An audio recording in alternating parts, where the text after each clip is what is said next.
استخارہ کیا ہوتا ہے اور کیسے کیا جاتا ہے؟ ہمارے یہاں بڑا مشہور ہے نا کہ جی اس سے استخارہ کروا لیں، مولانا صاحب سے کروا لیں، پیر صاحب سے کروا لیں۔ بہت بچی نے اچھا پوچھا، کیا کریں دیندار لوگوں میں بھی یہ باتیں آ گئیں، کتابوں میں آ گئیں، جو صحیح استخارہ بھی کرتے ہیں نا سنت والا، انہوں نے پھر یہ باتیں اپنی طرف سے گاڑ لی کہ پھر سو اس پہلو پر سو، پھر کوئی خواب آئے گا، اگر ایک دن ہی آتا پھر اور دن استخارہ کرو، اور خواب آئے پھر اس کی تعبیریں پوچھتے پھرنے، یہ سب من گھڑت بات اپنی طرف سے گھڑی ہوئی ہیں۔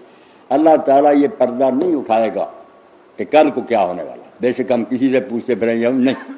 جو آپ نے استخارہ سکھایا نا اس میں بیٹا کوئی خواب نہیں آنا، کوئی اطلاع نہیں آنی، صرف اللہ کے حضور دعا کے دو رکھنے پڑھیں کسی وقت اور دعا کریں کہ اللہ تو سب کچھ جانتا ہے، ہم کچھ نہیں جانتے، تو قادر مطلق ہے، ہم بے بس ہیں۔ اگر یہ کام جو ہم کرنا چاہتے ہیں نا یہ ہماری دنیا اور آخرت کے لیے اچھا ہے تو یہ ہونے دے اور اس میں برکت دے، اور اگر یہ کام غلط ہے نا تو کوئی روڑا اٹکا دے اور ہماری توجہ اس طرف سے ہٹا دے۔ یہ سچے دل سے اللہ کے ہاں دعا کرنی ہے، اس کے بعد معاملہ اللہ کے حوالے ہے۔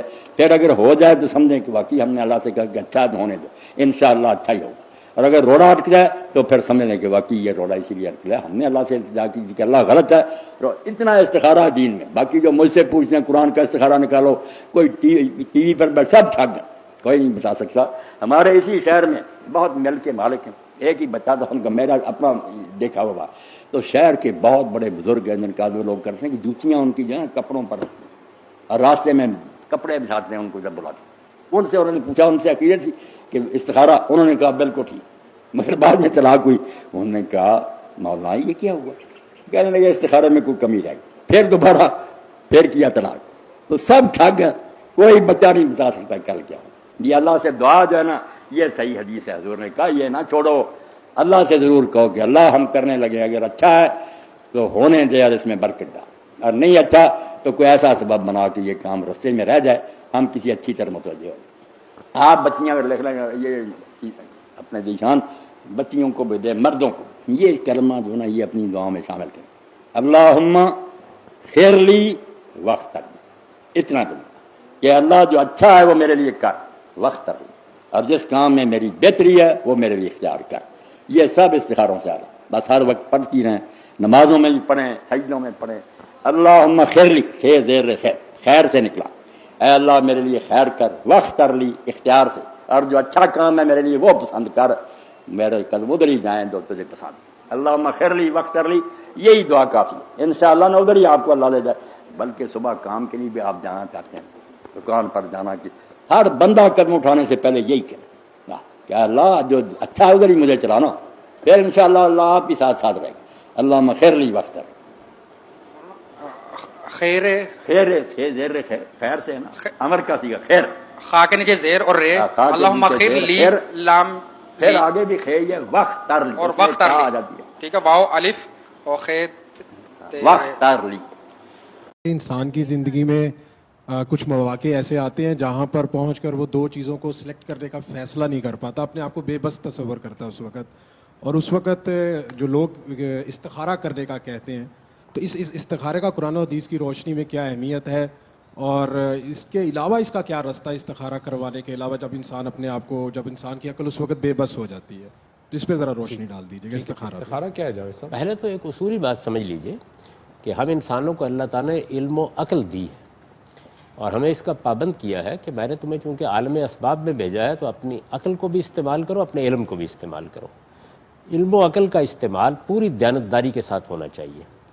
علم و عقل کے جو ذرائع ہم کو میسر ہیں ان میں اگر کسی موقع پر ہم کوئی فیصلہ نہیں کر پاتے تو ہم اپنے پروردگار سے درخواست کرتے ہیں کہ اب ہمارے سامنے کوئی راستہ نہیں ہے، آپ ہماری رہنمائی فرما دیں۔ یہ نہ صرف یہ کہ ہم عام زندگی میں کر رہے ہوتے ہیں، بلکہ اگر آپ غور کر کے دیکھیں تو ہر جگہ یہ ہماری ضرورت ہوتی ہے، یعنی علم میں، تحقیق میں، عملی معاملات میں ایسے مواقع آ جاتے ہیں کہ جن میں علمی اور عقلی لحاظ سے کوئی آخری نتیجہ نکالنا آسان نہیں ہوتا، یا دو راہ ہمارے سامنے ہوتا ہے، اس میں انتخاب مشکل ہو جاتا ہے۔ اس موقع پر ہم دعا کرتے ہیں۔ استخارہ کچھ نہیں، اللہ تعالیٰ سے دعا ہے۔ رسالت میں آپ صلی اللہ علیہ وسلم نے، اور پیغمبر اسی لیے آتے ہیں، بہت سی دعاؤں کی ہم کو تعلیم دی ہے۔ اگر آپ کبھی دیکھیں حدیث کی کتابوں میں تو پورا باب ہے کتاب الدعوات کا، جس میں رسالت میں آپ صلی اللہ علیہ وسلم کی سکھائی ہوئی دعائیں جمع کر دی گئی ہیں۔ میں نے خود اسلام پر جو میری کتاب ہے میزان کے نام سے، اس میں جو دعائیں سند کے اعتبار سے نسبت کا حق رکھتی تھیں وہ سب جمع کر دیں. ان کو آپ دیکھ سکتے ہیں, بڑی خوبصورت دعائیں. یعنی یہ معلوم ہوتا ہے کہ یہ دعائیں کسی پیغمبر ہی کی زبان سے نکل سکتی ہیں. تو ان دعاؤں میں سے ایک دعا یہ بھی ہے. استخارہ کا مطلب عربی زبان میں اللہ سے خیر چاہنا, اس کے لیے ہم دعا کرتے ہیں. اس کو لوگوں نے کوئی جنتر منتر بنا لیا ہے, اس کے ساتھ خواب وابستہ کر دیے ہیں. اس کے بعد اب یہ کاروبار بن گیا ہے, اب ٹیلی فون پر بھی ہونے لگ گیا ہے. یہ کیا چیز ہے؟ تو یہ تو اللہ کے دین کو تماشا بنانا ہے. استخارہ کچھ نہیں, یہ خدا کے حضور میں دعا ہے. تو جس طرح ہم باقی دعائیں کرتے ہیں اسی طرح یہ دعا بھی کرتے ہیں. اور اگر اللہ تعالیٰ جس طرح باقی دعاؤں کو قبول بھی فرما لیتے ہیں, اس کو بھی قبول کر لیتے ہیں. جب قبول کر لیتے ہیں تو رہنمائی کے ہزار ذریعے بھی پیدا کر دیتے ہیں. یعنی عقلی اطمینان ہو جائے گا, کوئی علمی پہلو سامنے آ جائے گا, کوئی دوسرا آدمی آ کے مطمئن کر دے گا, ہمارے سوال کا جواب مل جائے گا. اور ایک صورت یہ بھی ہو سکتی ہے کہ کوئی خواب میں رہنمائی ہو جائے. ایک صورت یہ بھی ہو سکتی ہے. اور یہ باقی معاملات میں بھی ایسے ہی ہوتا ہے. اب اس کو آپ نے ایک مخصوص صورت بنا لیا کہ فلاں آدمی. اچھا پھر یہی نہیں, یہ دعا ہم کو سکھائی گئی تھی کہ تم اس دعا کو خود کرو. یعنی وہ دعا کبھی پڑھی ہے آپ نکال کے تو آپ کو معلوم ہوگا کہ اس کا مطلب کیا ہے.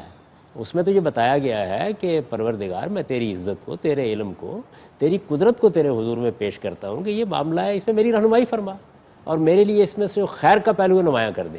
بڑی خوبصورت دعا ہے. اس دعا کو نہ ہم سمجھتے ہیں نہ جانتے ہیں, اور ہم کسی دوسرے آدمی کہتے میرے لیے ذرا استخارہ کر دیجیے. یعنی یہ کیا چیز ہے؟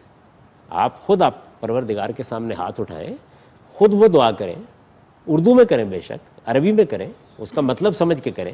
خدا ساری زبانیں سمجھتا ہے. تو جب آپ وہ دعا کریں گے تو آپ کسی بزرگ سے یا کسی اور اچھے آدمی سے کہتے ہیں آپ بھی میرے لیے دعا کیجیے گا, جیسے ہم ویسے کہتے ہیں, یہ تو ٹھیک ہے. لیکن یہ کہ وہ آپ کو اگلے دن بتا دیتے ہیں, بلکہ اب تو اگلے گھنٹے میں بتا دیتے ہیں, وہ پلک جھپکتے بتا دیتے ہیں, فوراً بتا دیتے ہیں. صورتحال یہ بن گئی ہے. تو یہ تو محض ایک جو سمجھ لیجیے کہ دین کو تماشا بنانا ہے, اس کے سوا اس کی کوئی حیثیت نہیں. اللہ اکبر.